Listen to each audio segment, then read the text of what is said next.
Today, I thought you and I should talk about something that I think another aspect of our lives that we haven't really deep dive into yet. The single parent support group that we started really opened my eyes, at least, to some of the things that I don't think I was thinking about. The role that we play in our child's life, we let it go on autopilot. That is an automatic transfer of negativity that happens. We forget the good stuff and we remember all the bad stuff. It's a burden on yourself more than anything else. Yeah, it really weighs you down. Practice forgiveness. Oh. If you can practice forgiveness. I am that guy who does not like reading. How do you counsel a child that's fully demotivated? In our case, you have a teenager, a 10-year-old, and a 6-year-old. How do you approach each one of them differently? Gosh, that's a heavy one.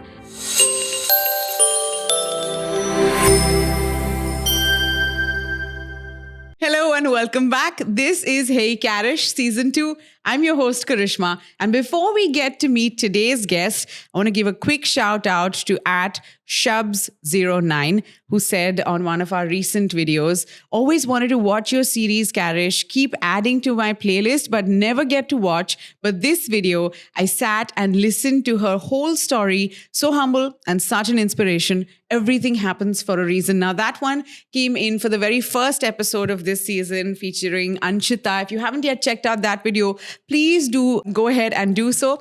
But right now, I want to just hold on to you wherever you are. Don't go anywhere because you are going to love my guest today. Hey, Karish. Hey, you. Welcome back. Yes, back again. And I think it's been a while. I think the last season we had you on 3 episodes. Yeah, I'm feeling very rusty now. Why? I'm a little conscious. Conscious. Don't worry. You. This is a breeze for you. You hustled me the first season entirely. You kept telling me you're really nervous. And then you just like sailed right through all the episodes. Let's see how season 2 goes. Well, season 2, you and I have, been talking about it to each other for a while. And we launched with the Anshita episode, Rugs to Riches. Yeah, that was nice. That was nice. It's a very inspiring story. Yeah. And then we had Canine Friends, Siddhi, on episode 2 of this season. We've had some pretty interesting stuff happening, right? Yeah, I mean, considering we have this love for dogs, it was nice to have Siddhi with all the behind the scenes info about Canine Friends. We definitely have a love for dogs. So, and I think one of the most special episodes this season has been the one that you and I traveled to India together for, the Assam episode. I never imagined that something like that would be possible, but I think it was just a conversation with you and I was like, look, here's a really incredible story. I think we should go. And you were like, yeah, okay, let's go. Yeah, it was a bit hectic. I was expecting more of a relaxed, holiday, let's enjoy weekend. Assam kind of trip, but it was a fly through the night, go there, shoot, fly back the same night. It's a bit hectic, but fun nevertheless. Yeah. I'm really hoping that all the work we're putting in bringing out these stories, I hope that people are connecting with them. And it sounds like from the comments we're getting that connection is building. Makes me happy. Now, of course, a connection that's also built is with you. A lot of our audience, a lot of our viewers actually really enjoy hearing from you. Today, I thought you and I should talk about something that I think another aspect of our lives that we haven't really deep dive into yet. All right. You've been a single parent for a few years. I had been a single parent between, 2017 and 2021, 22. So I felt like there's plenty of learnings from there that each of us has had that we should get into today. What do you say? Absolutely. Yeah. I mean, the single parent support group that we started has kind of really opened my eyes, at least, to some of the things that I don't think I was thinking about. Like what? I mean, the role that we play in our child's life, I think it's sometimes underestimated, or we let it go on autopilot. Whereas what I've realized is that you need to be a little bit more hands-on. Yeah. And there's a lot more to it than what meets the eye. Yeah. And I think often we tend to sort of shy away from it or sort of brush it under the carpet and not face what we need to head on. And this basically, watching others do it, you realize that, okay, you do need to face this. You do need to just muster up some courage and do what needs to be done at the right time. Yeah.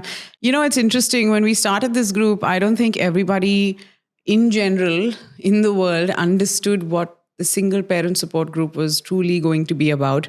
And that's because I don't know very many communities like this that exist already for you to know, to have a reference for it, basically. Some people thought it was a singles group. So you join to mingle and to date, etc. What it really is, an opportunity for us who have, for whatever reason in life, have ended up with, our children and us. And that's all that there is. So there is no one else. There's nothing else we're falling back on. There's a lot of real life circumstances that there is no textbook answer for. And that is what our group is about giving each other that community and that support and that solace in knowing that you're not alone. Because that hits you very often as a parent. Today, I wanted to understand a little bit more about your life as a single parent. I know your son, he lives abroad with his mom. And you've done the travel up and down because your career kind of makes it possible for you to do that, to go spend time with him and to see him. And then you, of course, know my journey with the kids as well. For me, it's just been home and work. So every moment of my life that I'm not working is completely, devoted to them. So quite different actually in that sense, in terms of the amount of time that we each have with the children. But I'm pretty sure there's parts of our journeys that have matched and, learnings that we have. So tell me, what do you want to get started with? I mean, firstly, I think the whole approach to this, if it is the child-oriented, it already makes a big difference. So that's what I did throughout. At any time, if I needed to make a decision, it was going to be not whether it benefits me or the other parent. It was all about whether it benefits the child. Yeah. And I think that automatically takes care of most things. Yeah. And so, like you said, I find myself in a position where I can travel frequently. And so the question I was asking myself was, is it possible for me to make sure that this child has his mother and father in his life, considering we're in different places. And it is very tempting to say, you know what, I'm going to keep the child with me because I want every minute of this child's life to be part and parcel of my life as well. But the reality of it is then you would be depriving the child of one person. And, most often we end up in the same city, or in fact, a lot of the parents that are not together anymore, they try and remain in the same city. And that was not the case for me. So I had to look for the best sort of option. And I'm glad that I was able to travel as frequently as I could until, of course, COVID, after which everything changed. And the travel has reduced significantly now. So I see a lot less of my boy. But, it's still a constantly evolving situation. So I think each person will have their own little challenge of how to keep it going. I think it's commendable that parents who aren't together for whatever reasons, but work together for the benefit of the child. Because what a lot of times is lost is the fact that if there is bitterness between the two adults involved, it leads to a lot of lost opportunities and a lot of lost moments in the child's life. And eventually the parent that keeps the child, if that person houses any bitterness or grudges, then they, whether they choose to or not, they do pass on sometimes some of that unforgiveness, some of that negative emotion. So one of the things I remember early on in our support group, that we discussed and we talked about was forgiveness. And that we brought up was the importance of forgiving your ex, your former partner, so that your child does not carry unnecessary burden and baggage. Because that is an automatic transfer of negativity that happens. And I think you very often will be the one to tell me, and it's exactly that. It's exactly as you say it, that, we forget the good stuff and we remember all the bad stuff, So in a relationship where you are focusing on just the bad that someone did and you've forgotten all the good, and sometimes you tend to pass only that on to your child as well. And the child grows up thinking that other parent was never there for me, or whatever other things that they may end up thinking in their head. And I do feel like, A, it's unfair to one party, and B, there's been a lot of damage that takes years and years to reverse. So yeah, if there's one thing that I think we would urge all parents really to try and consider, and in the benefit, this is to benefit your child, is to practice forgiveness. Yeah, absolutely. And, it goes hand in hand with my idea that you need to muster up some courage. It takes some level of courage to reach that point of forgiveness. Yeah. And often we are too stubborn to accept that, I need to muster up some courage, or we're just not willing to give it that importance. And I always tell my son about this, that, one of the most important things in life to learn is courage. Have the courage to face everything. And that includes those feelings that are inside of you. And forgiveness is one of them. And I think I remember seeing it somewhere that it talks about forgiveness being a way of freeing a prisoner. And when you do it, you realize that that prisoner was yourself. And that was so beautiful. Which is true, because when you carry anger and other such feelings, it's a burden on yourself more than anyone else. Yeah, it really weighs you down, and everything that you do is not with the same spirit and energy that you're actually capable of. Really, forgiveness sets you free.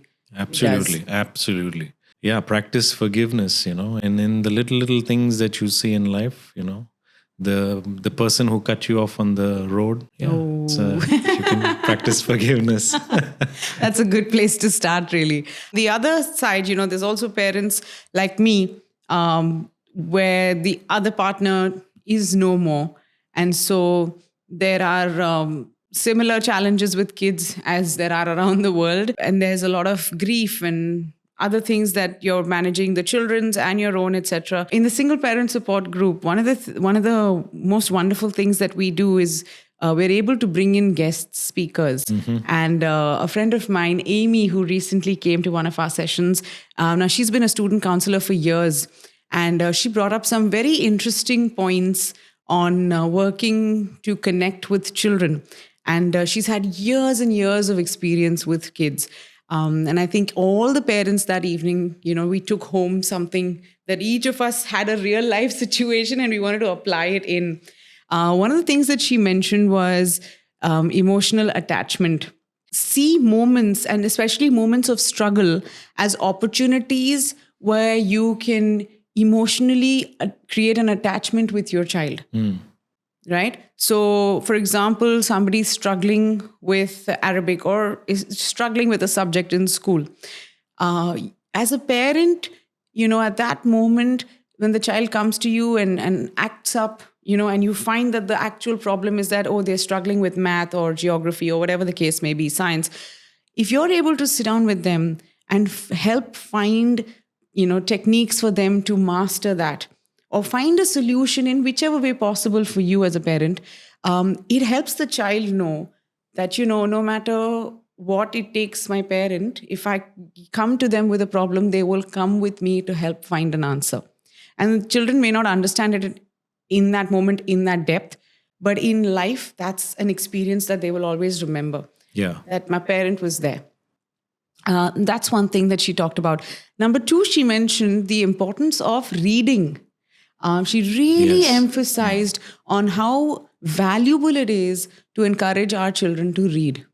It was simple, and there is no need for us to do this as a high performance activity. They don't really have to read the thickest book in the library straight away. Even reading comic books, reading whatever interests them, Yeah. Yeah. as long as they're reading words after words after words after words, and with my children, I know I have a reader. I have someone who does not enjoy reading because it requires her to concentrate and she does not want to, and so for each of them it's like, okay, you do this type of reading, you do that type of reading. You, the one that doesn't want to read, tell me, what would you enjoy? And she's decided she's going to read, what is it? What is that book with the rats or something? What are those books they're reading? Those comic books, the hardbound ones? Those books that Aizu and Mimi keep reading and they have jokes and puzzles inside. I don't The know. Italian rat. I don't know the name. Jesus Christ, have mercy on me. I am that guy who does not like reading. You So are I that don't know guy. anything about books. Hold on. I'm going to give you the name of this book. Geronimo Stilton. Thank you for looking that up. Yes, that was the name that was escaping me. And these are just like, totally fun books with jokes and puzzles. And I'm like, great, read that. Read whatever. Another thing that Amy mentioned was giving children goals. So whether your child is, 4 years old or 14 or 18 or whatever age they're at, and when they're able to know that there's a goal that once they meet, they will be able to move to the next level, of something. It really motivates them. So she was talking about how kids sometimes have lost interest in studies altogether, and then they'll come for career counseling. And, how do you counsel a child that's fully demotivated? And how do you coach them towards a career? It's kind of tough. So, she brought up an interesting point over there, which is, instead of asking the child, what are you passionate about? What do you want to do in life? At that point, you ask them something about the world around them. She asks a lot of her students, what is the one thing that you see as a problem in the world that you think you can be the answer to? And it immediately changes everything. As parents, we're more likely to talk to our kids about being a doctor or being an engineer, just being in a profession that will guarantee their financial security, because those are the things that we're constantly thinking about. But when you discover that the world that your child is growing up in has changed compared to the world we grew up in, then you realize that there's more things to be done today. And if our children can take that little bit of responsibility in their lives as their goals, wouldn't that be nice? Am I being too idealistic? No, actually, I can relate to some parts of that because I remember growing up and my last couple of years in school, like you said, you've lost the motivation to sort of keep performing at a very high standard. So it wears off. Yeah. And when I finished school and decided, okay, I'm going to pursue flying, which was only a distant dream for the longest time. And then it suddenly became real. And I was in flying school and I had to study aviation and subjects that were of interest to me. It was like that motivation was rejuvenated. And suddenly I found myself wanting to learn, wanting to perform really well. So it's true. What you're talking about does exist, and how you rejuvenate. There's different ways of doing it, and I think this is a great way to have a conversation with the child as to what they see around them is another way of doing that. Yeah, that's true. In our case, you have a teenager, a 10-year-old, and a 6-year-old. How do you approach each one of them differently? Because I'm sure their take. Each one is unique.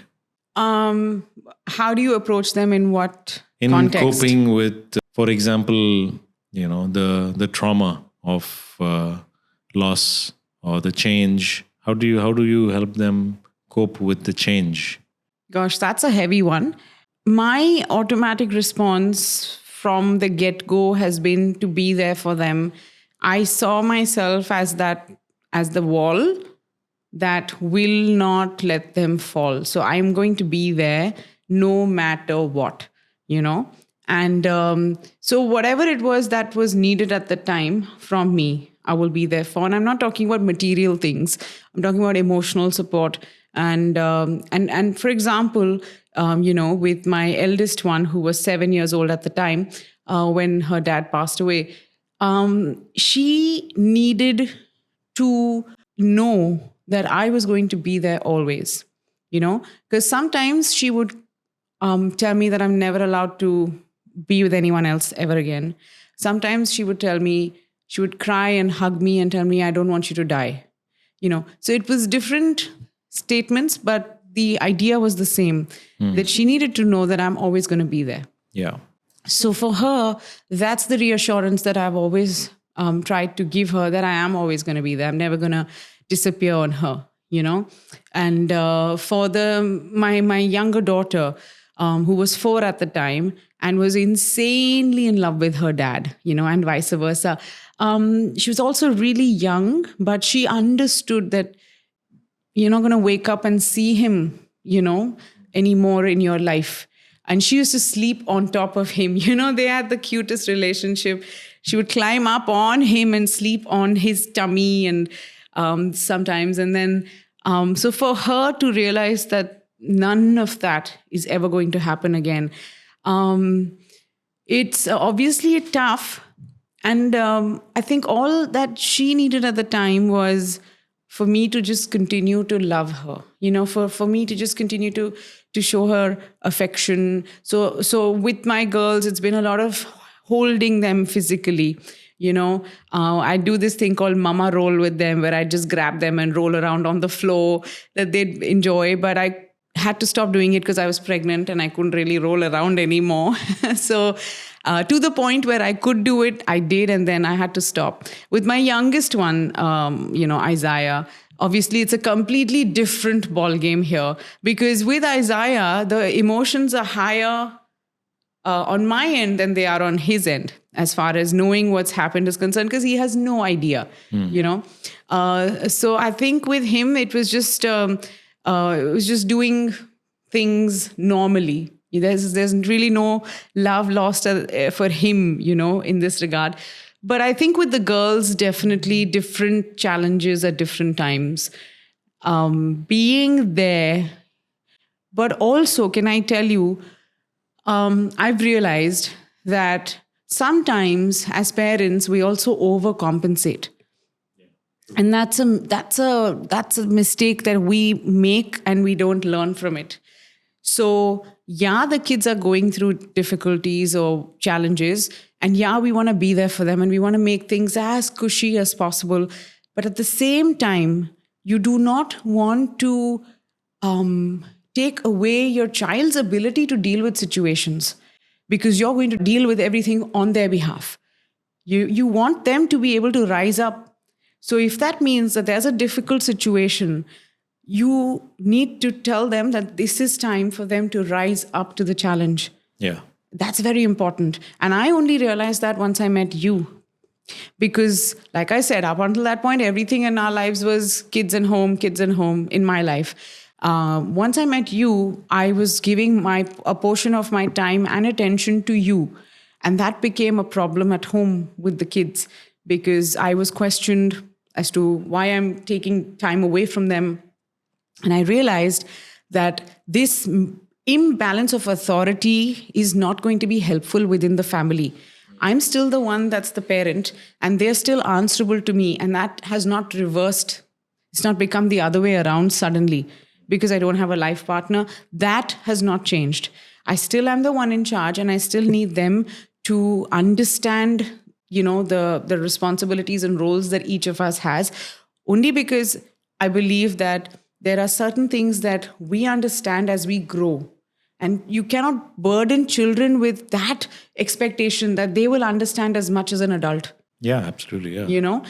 So you allow them to grow through these experiences, of even having to adapt with things that they don't want to or they don't expect to have to, but now they are faced with. They will need to rise, and they can. And they adapt, and they adapt beautifully. And it is rewarding to see that happen. But that's only possible if we step out of that situation, giving them goals, giving them emotional support and all of that, but also expecting them to rise to the challenge. As a parent, you really have to sort of play different roles at different stages. So like in your case with children of different age group, you have to find yourself playing the role of a friend, a coach, a guidance counselor, teacher, all of it. But at different times, I think you are required to play a different role. Yeah. So like, for example, if you end up, you want to be friends with your children. Yes, of course, So at a very early age, if you start to be best friends with them, it might not necessarily steer them in the right direction.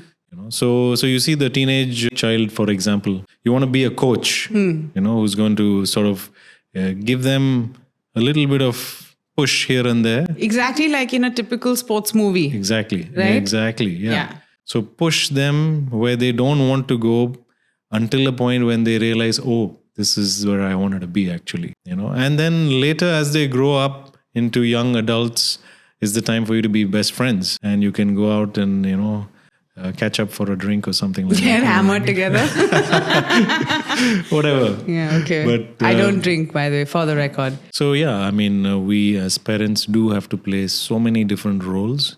And it's important for us to understand what is the role I need to play now. And I think when you are away, distance definitely makes it very challenging. Yeah. Like I make it a point to call my son every single day, so that we do keep in touch. And of course, distance makes it that much harder. Yeah, true. The truth is that this is the long walk, for all of us, no matter where you are, and how you're managing being a parent. This is a long walk for us. And, we're happy to say that our support group that exists here in Dubai is open to all single parents from all walks of life. So you're very welcome to be a part of this community.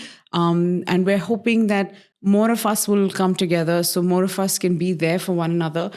Because, I love the fact that in this group of people that we've all come together, the single parents that have joined us, you never have to explain why something is tough for you, because every single parent has pretty much, more or less similar challenges.